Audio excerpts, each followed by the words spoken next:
नमस्कार दोस्तों, स्वागत है आपका हमारे चैनल में। देखिए, यदि आप बिहार में शिक्षक हैं या शिक्षक की तैयारी कर रहे हैं तो आपको पता होना चाहिए कि प्रोबेशन पीरियड में कितने प्रकार की छुट्टियां बिहार में शिक्षकों को मिलती हैं। चाहे हम सीएल की बात होगी उसके बारे में बात करेंगे, एसएल की बात करेंगे, मेडिकल लीव की बात करेंगे, अवैतनिक अवकाश किनको मिलता है, अगर आप पढ़ाई के लिए छुट्टी चाहते हैं तो आपको मिलेगा कि नहीं, कितने दिनों की छुट्टी आप ले सकते हैं। उसके साथ ही कोई अन्य कारण से अगर आप छुट्टी चाहते हैं बिना मतलब पे के, तो विदाउट पे आपको लीव मिलेगी कि नहीं मिलेगी, इसके बारे में बात करेंगे। साथ ही साथ कितने दिन तक आप लगातार छुट्टी पे रह सकते हैं, इसके बारे में भी यहाँ पे मैं बात करूँगा। तो चलिए वीडियो को शुरू करता हूँ और सबसे पहले मैं बात करूँगा यहाँ पे आकस्मिक अवकाश की। तो नंबर एक पे हमारा है आकस्मिक अवकाश, जिसे आप सीएल कहते हैं। देखिए, प्रत्येक कैलेंडर वर्ष में 16 दिन का अनुमान्य सीएल होगा। अगर आप बाद में ज्वाइन करते हैं, जैसे टीआरई 3 के लोग मई में ज्वाइन किए तो उनको यहाँ पे लगभग 9 सीएल यहाँ पे प्रोवाइड किया जाएगा। यह जो सार्वजनिक अवकाश है, इसको मिलाकर लगातार 12 दिनों से अधिक अवधि के लिए स्वीकृत नहीं किया जा सकेगा। जो लोग इस बार दिवाली पे जाने वाले होंगे तो दिवाली पे 10 दिन की छुट्टी पहले से है, 2 दिन का और वो अवकाश ले सकते हैं। उसके अतिरिक्त तो वहाँ पे प्रधानाध्यापक अगर चाहेंगे तो आपको अवकाश नहीं मिलेगा। नियमतः आपको अवकाश नहीं मिलना चाहिए, क्योंकि 12 दिन की यहाँ पे अवधि से जो है अधिक नहीं स्वीकृत किया जाएगा अवकाश। यह आवेदन की तिथि को ही सक्षम प्राधिकार द्वारा निर्णय लिया जाएगा। तो सबसे पहले मैं सीएल की बात कर दूं, लगातार 12 सीएल से ज़्यादा आप नहीं ले सकते हैं। और इसमें जो छुट्टी मान लीजिए कोई पड़ गई, 10 दिन की छुट्टी है तो मात्र 2 सीएल आप लगा सकते हैं, उसके बाद आप घर रह सकते हैं। लेकिन 13वें दिन आपको विद्यालय में ज्वाइन करना पड़ेगा। तो सीएल का यह रूल है। नेक्स्ट हम बात करेंगे विशेष आकस्मिक अवकाश, जिसे आप एसएल बोलते हैं, स्पेशल लीव बोलते हैं इसको। यह महिला शिक्षकों के लिए प्रत्येक माह में लगातार 2 दिन अनुमान्य है। यह सार्वजनिक एवं आकस्मिक अवकाश सहित लगातार 12 दिनों से अधिक अवधि के लिए स्वीकृत नहीं की जाएगी। तो एसएल के केस में भी 10 दिन, मान ली 10 दिन छुट्टी है +2 आप ले सकती हैं 2 दिन के लिए, लेकिन आप उससे अधिक नहीं ले सकती हैं। साथ ही साथ आपके प्रधानाध्यापक आपको ये नहीं कह सकते कि आपको दीपावली या 10 दिन के बाद तुरंत विद्यालय में आना पड़ेगा। आप 2 दिन का और भी जो है एसएल वहाँ पे लगा सकती हैं। 12 दिन की आप लगातार छुट्टियाँ यहाँ पे ले सकती हैं, ये ऐसा प्रावधान है। ये छुट्टियाँ शनिवार को कुछ लोग पूछते हैं ले लेंगे तो क्या सोमवार को काउंट होगा? शनिवार सोमवार बिल्कुल नहीं काउंट होगा, आपका संडे काउंट होके ये दोनों खत्म हो जाएगा। मंडे को आपको अपने विद्यालय में ज्वाइन करना होगा। ये बात स्पष्ट रूप से आप समझ लीजिए। अगर कोई छुट्टी पड़ जाती है बीच में तो उसको एसएल में काउंट किया जाता है, उसके बाद नेक्स्ट डे फिर तुरंत आपको पहुंचना पड़ेगा। तो ये छुट्टी तब ली जाती है जब 2 दिन लगातार स्कूल का दिन रहे, उस समय आप जो है इस छुट्टी को लीजिए, तभी यहाँ पे आपको बेनिफिट होगा। सीएलएसएल के बाद हम बात करते हैं सबसे ज़्यादा जो मातृत्व अवकाश या प्रसव अवकाश के बारे में।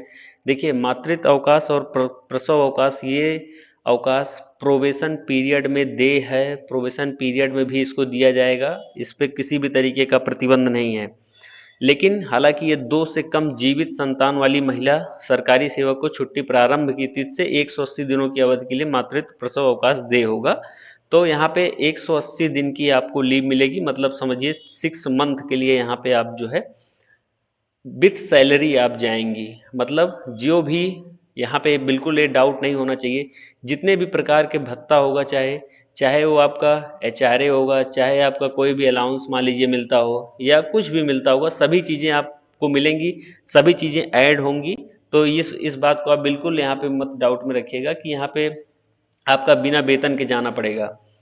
ये चीज़ें मिलती हैं। पितृत्व अवकाश भी मिलता है प्रोबेशन पीरियड में। जो भी लोग यहाँ पे डाउट में थे, मैं बता दूं कि प्रोबेशन पीरियड में पिता को भी, जब पिता बनते हैं वो, तो उनको मान लीजिए मैटरनिटी की संभावित तिथि के 15 दिन पहले से 6 महीने तक की अवधि के बीच लगातार 15 दिन ले सकते हैं।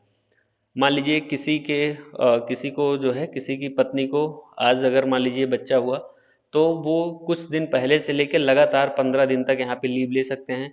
या मान लीजिए जब प्रसव के बाद यहाँ पे पिता जो है घर जाना चाहते हैं, तो वो 15 दिन लगातार उनको छुट्टी मिलेगी। ऐसा नहीं कि एक हफ्ते आज ले लें एक हफ्ते बाद में ले लेंगे।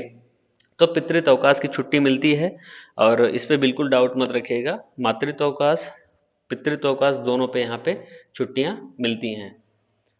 नेक्स्ट है अवयस्क संतान वाली महिला कर्मचारियों को।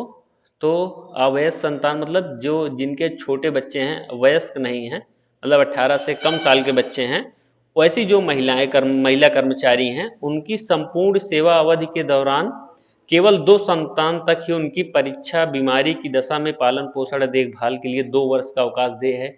ये अवकाश भी मिलता है जो जिनके बच्चे 18 साल से कम हैं, और मान लीजिए किसी का बच्चा 18 साल से कम है, उसका पेपर है, उस समय वहाँ पे छुट्टी की आवश्यकता पड़ेगी। मान लीजिए बहुत बीमार हो गया बच्चा, एडमिट हो गया, तो उसको कौन हॉस्पिटल में लेके एडमिट होगा, या किन्हीं अन्य कारणों से 2 वर्ष की अवकाश यहाँ पे वो ले सकती हैं। लेकिन ये जो अवकाश है वो डीओ साहब देंगे, जो जिला शिक्षा पदाधिकारी हैं। इनको आवेदन आप जब देंगे तो वो स्वीकृत अस्वीकृत कर सकते हैं, लेकिन इसके लिए अब जो सीमा निर्धारित हो गई वो 7 दिनों के अंदर उस पर विचार करेंगे। तो 7 दिनों के अंदर उनको विचार करना होगा। और ये आप मान के चलिए कि पूरा 18 साल की उम्र के अंदर तक आप सिर्फ 2 साल तक ले सकती हैं, और दोनों बच्चों के लिए सिर्फ, ऐसा नहीं कि एक बच्चे के लिए आप 2 साल लेंगे फिर 2 साल दूसरे बच्चे के लिए। इस कंडीशन में आप 2 साल तक जो है लीव ले सकती हैं। और ऐसी लीव पे रहेगी, मतलब इस पे आपको पैसा मिलेगा बिल्कुल 100%। जितना भी पैसा होता है पूरा पैसा आपको दिया जाएगा, साथ ही साथ जो भी भत्ता या जो भी चीज़ें होंगी उसको भी इंक्लूड किया जाएगा। यहाँ पे किसी भी तरीके की कोई भी कटौती नहीं की जाएगी।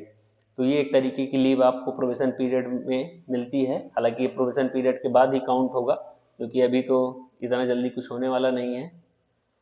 असाधारण अवकाश, देखिए असाधारण अवकाश की हम जब बात करते हैं तो यह उस परिस्थिति में होता है, मान लीजिए आपका सीएल ख़त्म हो गया और आपको बहुत तो इमरजेंसी है, कहीं पे जाना पड़ गया या घर में कोई कुछ हो गया, उस कंडीशन में आपको असाधारण अवकाश लेना पड़ता है। हालांकि इस अवकाश का जो है वेतन आपको नहीं मिलेगा। तो ये जो असाधारण अवकाश होता है इसका वेतन नहीं प्रोवाइड किया जाता है, तो इसमें कोई भी तरीके का वेतन आपको नहीं मिलेगा और आप घर जा सकते हैं। हालांकि डीओ साहब का आपको आदेश लेना पड़ेगा, उनको संज्ञान में लेके ही आप घर जा सकेंगे। उक्त कारण वो मानेंगे या न मानेंगे उनके ऊपर डिपेंड है, लेकिन इस प्रकार का भी छुट्टी का प्रावधान है यहाँ पे। सबसे ज़्यादा जो है अवैतनिक अवकाश, देखिए प्रोबेशन पीरियड में अनपेड लीव भी मिलती है। इसका मतलब आप समझ लीजिए, बिना वेतन के कर्मचारी का काम से अनुपस्थित रहना, यह एक प्रकार का अवकाश है जो कर्मचारियों को तब मिलता है जब वह सवेतन अवकाश के अलावा अतिरिक्त समय के लिए काम से दूर रहना चाहते हैं। इसमें आपको 1 साल, 2 साल, 3 साल, किसी कितने भी समय के लिए आपके जो जिला शिक्षा पदाधिकारी हैं उनके द्वारा अवकाश की स्वीकृति दी जा सकती है। हालांकि बिना उनके स्वीकृति के आप नहीं जा पाएंगे। ये अवैतनिक अवकाश आपका स्टडी के लिए हो सकता है। आप स्टडी के लिए अगर चाहते हैं तो आपको स्टडी के लिए ये अवकाश मिल सकता है, या आप किन्हीं अन्य कारणों में अगर व्यस्त हैं उसके लिए भी आपको मिलेगा ये अवकाश। लेकिन ये अवकाश विदाउट पे होगा, मतलब आपको कुछ मिलेगा नहीं। साथ ही साथ आपके डीओ साहब अगर चाहेंगे तभी ये अवकाश आपको मिल पाएगा। नेक्स्ट है हमारा, देखिए जितने भी अवकाश को मैंने बताया है, अगर आप उन अवकाशों में लंबी अवधि के लिए मान लीजिए जाते हैं। अच्छा एक चीज़ और है, मेडिकल लीव के बारे में हमने बात नहीं की। देखिए मेडिकल लीव भी मिलती है प्रोबेशन पीरियड में। तो आप अगर बीमार हो गए, मान लीजिए भाई कोई अभी किसी का एक्सीडेंट हो गया, प्रोबेशन पीरियड में है, तो कैसे वो विद्यालय आ पाएगा। तो मेडिकल लीव है। हालांकि मेडिकल लीव के बारे में जो वो हमें पता है, वो पूरे आपको नौकरी पीरियड में 6 महीने का जो है पेड, फुल पेड है, और 6 मंथ का जो है हाफ पेमेंट पे जो है आप जो है यहाँ पे मेडिकल लीव ले सकते हैं, ऐसा प्रावधान है।